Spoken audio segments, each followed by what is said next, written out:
छठे फेज में धांधली करके भी कोई पार्टी उत्तर प्रदेश में जीत नहीं सकती है। 57 सीटों पे कुल मतदान है आज छठे मतदान पे, और उत्तर प्रदेश में आज के दिन 14 सीटों पे मतदान है। लेकिन भाजपा को उत्तर प्रदेश के 14 सीटों पे पीडीए यानी पिछड़ा वर्ग, दलित और अल्पसंख्यक हरा रहा है। कैसे क्या माहौल है आज के चुनाव में बताएंगे आपको इस वीडियो में, तो वीडियो को पूरा जरूर देखिएगा दोस्तों। साथ ही वीडियो में आगे बढ़ने से पहले देश नीति को सब्सक्राइब भी कर दें। नमस्कार, स्वागत है आपका देश नीति में।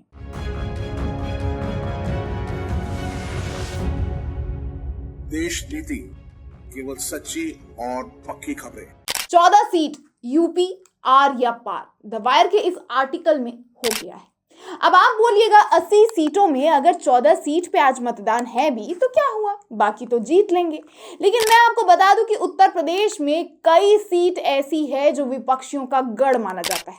रायबरेली, मैनपुर इत्यादि बहुत सारे।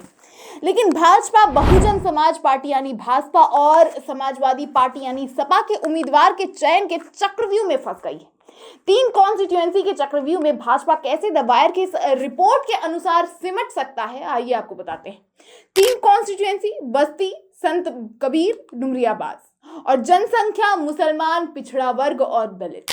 मोदी जी के उम्मीदवार बस्ती से हरीश द्विवेदी, डुमरियागंज से जगन बीकापाल, संत कबीर नगर से प्रवीण निषाद। वहीं बहुजन समाजवादी पार्टी के जो बस्ती से उम्मीदवार हैं वो है लवकुश पटेल, संत कबीर से नदीम अशरा और डुमरियागंज से नदीम मिर्जा को उम्मीदवार बनाया गया है। जबकि समाजवादी पार्टी ने संत कबीर नगर जिले में निषाद, बस्ती में कुर्मी और डुमरियाबाज में ब्राह्मण मतदाताओं की बहुलता को ध्यान में रखकर इस बिरादरी के नेताओं को चुनावी मैदान में उतारा है।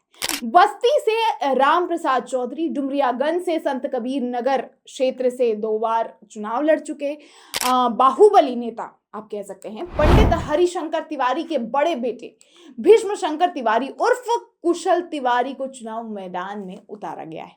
जबकि संत कबीर नगर क्षेत्र से मेहदावल से विधायक और पूर्व मंत्री रहे लक्ष्मीकांत निशांत उर्फ पप्पू निषाद को उम्मीदवारी पे उतारा गया है। सपा से इस नई सोशल इंजीनियरिंग का प्रयोग जो है 2022 के चुनाव में भी किया गया था। बस्ती जिले में उसे इसका फायदा भी काफी मिला था आप कह सकते हैं, और 5 में से 4 सीट जीत भी ली थी। लेकिन संत कबीर नगर और सिद्धार्थ नगर जिले में यह फॉर्मूला काम नहीं आया। विधानसभा चुनाव के अनुभव से सीख लेते हुए सपा ने इस समीकरण को थोड़ा और महीन किया। दोस्तों कहते हैं उत्तर प्रदेश से ही दिल्ली का रास्ता साफ होता है। लेकिन आज की 14 कॉन्स्टिट्यूएंसी में आपको ये भी बता दूं कि 9 ऐसी कॉन्स्टिट्यूएंसी है जो पिछले लोकसभा सीट जो है बीजेपी ने जीती थी। लेकिन उन 9 में से 3 तो यहीं पर है जिसकी भाजपा के हाथ से निकलने की आशंका बताई जा रही है। उन 9 की बात करें तो सुल्तानपुर, फूलपुर, इलाहाबाद, प्रतापगढ़, डुमरियागंज, बस्ती, संत कबीर नगर, मछली शहर और बदोही में भाजपा ने जीत हासिल की थी, जिसमें आज चुनाव है। जबकि 14 में से 4 यानी अंबेडकर नगर, श्रावस्ती, लालगंज और जौनपुर पे भाजपा ने जीत तय की थी, और केवल 1 सीट ही समाजवादी पार्टी ने जीत पाई थी, आजमगढ़। लेकिन इस बार समाजवादी पार्टी के द्वारा बैठाए गए कैंडिडेट क्या कुछ बयान करते हैं ये तो 4 जून को ही पता चलेगा। लेकिन जिस कॉन्फिडेंस से समाजवादी पार्टी और कांग्रेस ने इंडिया गठबंधन के तहत हाथ मिलाया है दोस्तों, और जैसा उनकी रैली में लोगों का जमावड़ा देखा जा रहा है, वैसे में उत्तर प्रदेश की इन सभी 14 कॉन्स्टिट्यूएंसी के बारे में बोल पाना बहुत मुश्किल है।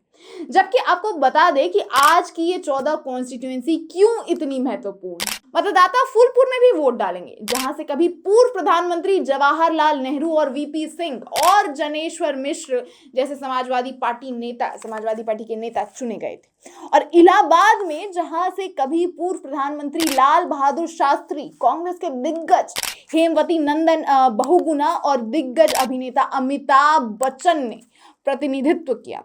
और इस चरण में जिन मुकाबलों पर सबकी निगाहें रहेंगी उनमें है सुल्तानपुर भी, जहां से मौजूदा भाजपा सांसद मेनका गांधी फिर से चुनाव लड़ रही है। इसके अलावा आजमगढ़ भी एक ऐसा इलाका है जहां से कभी समाजवादी पार्टी के संरक्षक मुलायम सिंह यादव और उनके बेटे तथा पूर्व मुख्यमंत्री अखिलेश यादव सांसद रहे थे, जो कि पिछली बार उपचुनाव में ये सीट भाजपा के खाते में चली गई थी। 2019 में भाजपा ने जिन सीटों पर भाजपा उम्मीदवारों को सीधी टक्कर दी थी, उनमें सुल्तानपुर, प्रतापगढ़, डुमरियागंज, संत कबीर नगर, मछली शहर और भदोही शामिल है। मछली नगर जैसी सीट पर भाजपा उम्मीदवार ने सपा उम्मीदवार के खिलाफ 181 वोटों के मामूली अंतर से जीत दर्ज की थी। सोचो दोस्तों, पिछली लोकसभा चुनाव में उत्तर प्रदेश के कई ऐसे सीट थे जो भाजपा ने जीते थे, जिसका बोलबाला पूरे देश में हमने देखा भी था। हालांकि उस बार मोदी लहर भी थी, लेकिन इस लोकसभा चुनाव में मोदी जी की लहर उनके रैली के पीछे वाली खाली कुर्सियां ही बता देती हैं। जबकि इंडिया गठबंधन की रैली में हाहाकार मचते हम सभी देख पा रहे हैं।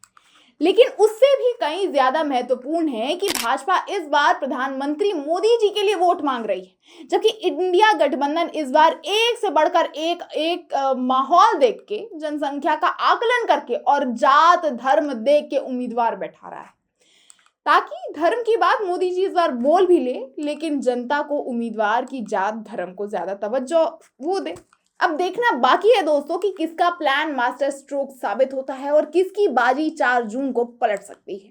आपको क्या लगता है दोस्तों? अपनी राय हमें कमेंट बॉक्स में बताना बिल्कुल ना भूलें, और खासकर आप इस बार किसको वोट दे रहे हैं, आप किसके समर्थन में हैं, वो भी थोड़ा अगर बता देते तो बहुत अच्छा होता। और वीडियो पसंद आए तो लाइक और शेयर करना भी बिल्कुल ना भूलें, ताकि बाकी लोग भी जान सके कि देश के ये महापर्व जो चल रहा है अभी बस अंतिम चरण पर ही है, वो कैसे मनाया जा रहा है और कैसा माहौल चल रहा है। बाकी चुनाव समेत राजनीति के सारे अपडेट्स के लिए देश नीति को सब्सक्राइब कर लें। थैंक्स ऑप्शन के माध्यम से आप हमारी थोड़ी आर्थिक सहायता भी जरूर करें।